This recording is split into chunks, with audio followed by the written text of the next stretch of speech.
Hi everyone, ఈరోజు అమీర్పేట్ వెళ్తున్నాము. KLM shopping మాలా లేదంటే వరమహాలక్ష్మ ఏదో తెలీదు. మాకు దొరికే వరకు నచ్చింది దొరికే వరకు తిరగాలనుకుంటున్నాము. కర్రీస్ అయితే ప్రిపేర్ చేసేసాము, బాక్స్లో కూడా పెట్టేసాము. ఈ బీరకాయ కర్రీ పప్పులో కలిపితే పిల్లలు మళ్ళీ తినరేమో అని పప్పు కలిపేసి బీరకాయ అలా సెపరేట్గా బాక్స్లో పెట్టేసాము. ఇంకా కర్డ్ రైస్ కూడా పెట్టాము. ఆటో బుక్ చేశాను, వస్తుందేమో అని చూస్తున్నాను. ఇంకా మా పక్కనే ఒక పోర్షన్ ఉంటుంది, అక్కడ కూర్చున్నాము చైర్స్ వేసుకొని ఆటో వచ్చేంత వరకు. ఎంత తొందరగా వెళ్తే అంత బెటర్. లేట్ అయిందంటే ఇంకా నైట్ అయిపోతే షాపింగ్ కంప్లీట్ కాదేమో అని తొందరగానే స్టార్ట్ అయిపోయాము. మార్నింగ్ తినగానే, మార్నింగ్ అంటే 11:30 అయిపోయింది. ఇంకా బయట ఫుడ్ నేను అసలు తినను కదా, బాక్స్లో పెట్టేసుకున్నాము. కుదిరితే మాత్రం ఇదే తినడానికి ట్రై చేస్తాము, అస్సలు కుదరలేదంటే ఇంకా తప్పదు బయటే తినాలి. పిల్లలకైతే ఇదే పెడతాము.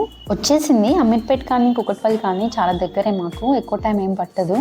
మాకు అక్కడ ఏం సరిగ్గా దొరకలేవు కదా, ఇక్కడే